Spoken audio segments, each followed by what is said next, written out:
you ain't got nowhere to go. Don't think I don't know that you ain't been telling the truth. Hey guys, welcome to Shirley's World. Remember, you need your handy dandy notebook and a pen or a pencil. This is my world, and I try to keep it raw and real. So recently, the president made the State of the Union address. What does that mean, and how will that affect us? And why should I pay attention to this? Well, I tell you what it means.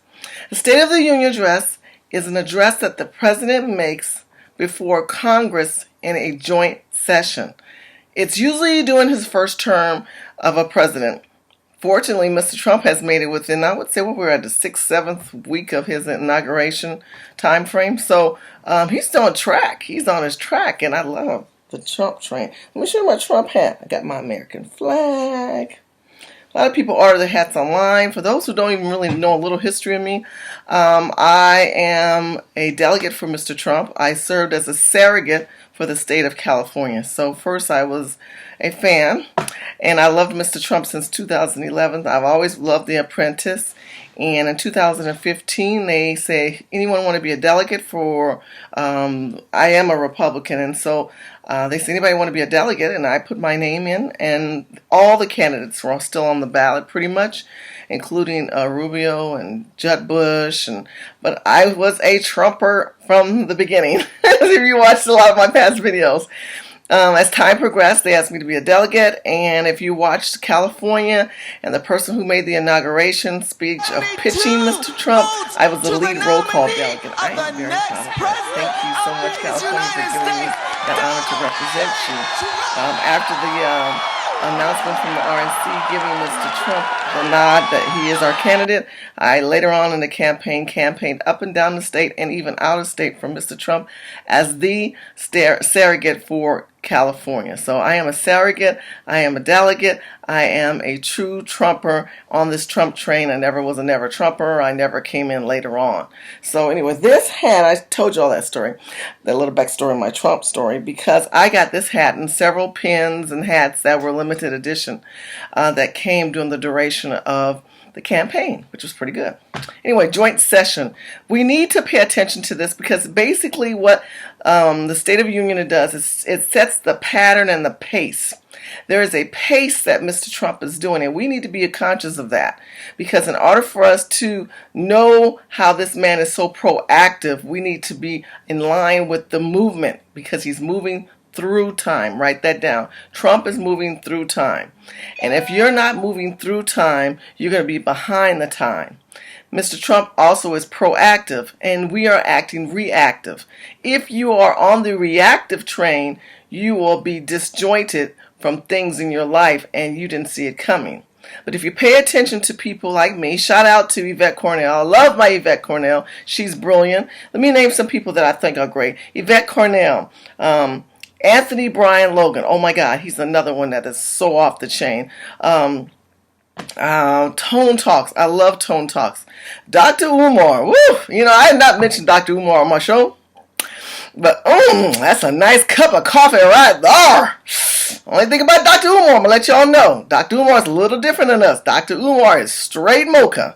He's straight espresso. You ain't going to get no cream, and you sure ain't going to get no sugar. Okay? So, when you're dealing with Dr. Umar, hands down, because I've met that brother in person. His energy, his spirit is unlike anything you've ever imagined. If you have a chance, he's touring right now. Check him out on the tour.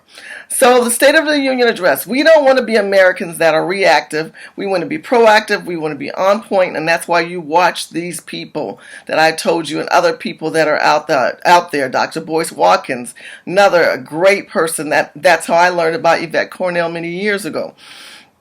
Many of us are out there. We do not all have the same ideology, but we are on the same track when it comes to the movement of black people and putting money in the hands of black people. So keep that in mind. I know recently there were some differences on people on my last video. Please do not go on Yvette Cornell's show doing that. That's like really tacky. You want to deal with me? Deal with me on my show, okay? And on my page in the comments below. All right, let me get back to what I'm talking about. State of the Union address. it sets the pace. So, Mr. Trump, remember, regarding the community, urban communities, urban game changers, go to urbangamechangers.com. He talked about urban renewal agenda. That's safe community, jobs, and education, right? He addressed that. He talked about the opening of the State of the Union address, which I thought was really brilliant and wonderful. He identified Black History Month.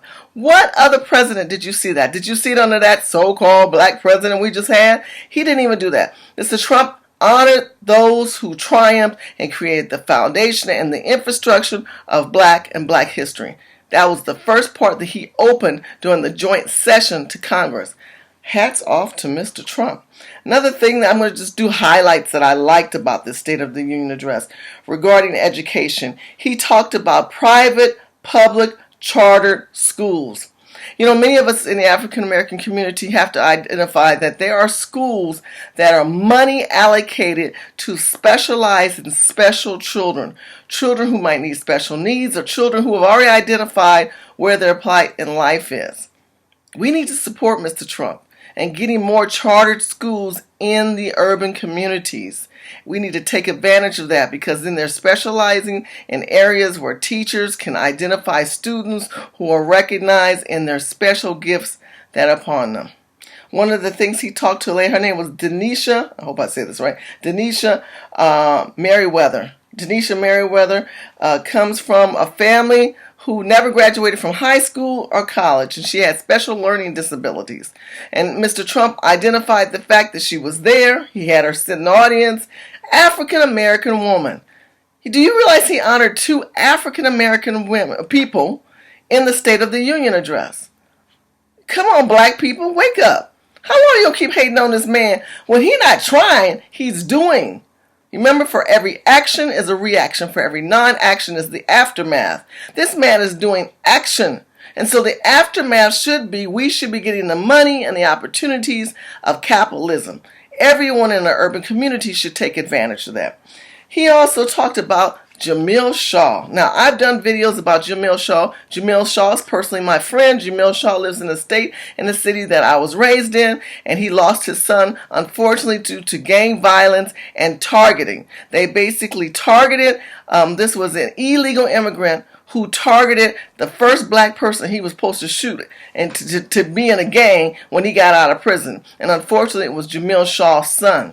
So Jamil Shaw has been on this train. I met Jamil Shaw back in 2012 when I was protesting against the illegal immigrants being given amnesty in Washington, D.C. Go to urbangamechangers.com, look up us talking about that and that tour back then. In meeting Mr. Shaw, he was very adamant, and he never gave up on the laws that need to be in place to work in all the Americans' best interests who have had children or family members that have been violated by illegal immigrants. Well, you know, I'm not an illegal immigrant fan, so watch my previous videos on that one. What he talked about at the State of the Union address was a bill that he wants to put in place called VOICE. Let me tell you about it. It's called Victims of Illegal Immigrant Crime Intervention, or something like that. And I will put down below what it really is. I'm sorry, I stumbled through that one. But what it's going to do, it basically identifies the victims, meaning that people like Jamil Shaw's family who should have been compensated or should have been cared for, and some kind of actions really should have been taking place harder and harsher. You know, Mr. Shaw, many of his family members went to Karen Bass, went to different leaders, Maxine Waters in Los Angeles, and they didn't give him no respect. They didn't even look at him.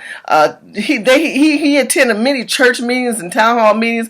I'm telling you, they did this black man wrong. They did him wrong.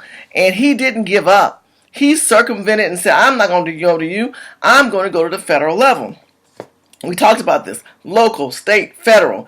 If your local won't help you, your state won't help you, you go to the federal. That's what Mr. Shaw did. That's what Jamel Shaw Sr. did in remembrance of Jamel Shaw Jr. And when he got to that federal level, all hats off. Bow down, bitches, because he basically circumvented Congress, congressional leaders who were not giving him the attention. So in the duration of Mr. Trump's speech to the congressional session, he addressed Jamil Shaw and said that you guys failed. He said, whose government failed him.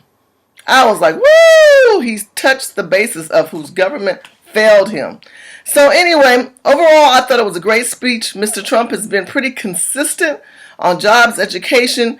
He's been talking about illegal immigrants. We know that. Health care. He is not removing, he's replacing and repealing the health care. So do not listen to people out there telling you, oh, he's going to take my health care. No, if you are on Obamacare, it's going to replace it with a program that's going to be better and stronger. They're lying. Do not believe in the fake news.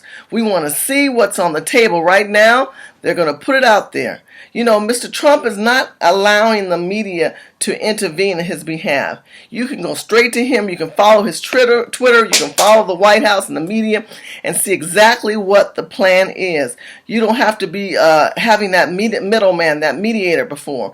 In some sense, you might listen to them to get an understanding. If you don't know, you can follow me. You can follow Yvette. You can follow many of us out there who give you an interpretation or a dissertation to our ideology viewpoints on those subject matters that Mr. Trump puts out there.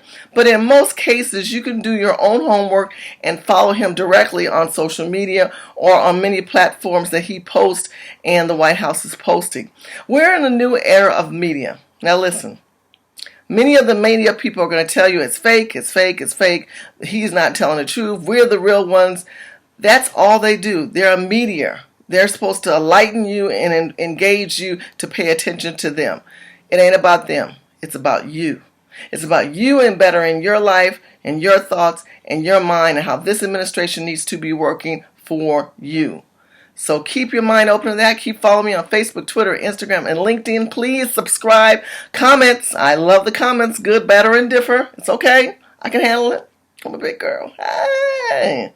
Because you got a good woman right here in front of you. And I love my people, and I love the urban game changers. No matter what nationality you are, we are here living and working in this urban community, and we need to have better communication. Please subscribe. Please give and donate to Urban Game Changers. We need money to do more. We're working on a conscious, courageous tour, and I hope that you will look forward to seeing that in the summer. Thank you for following. Talk to you soon.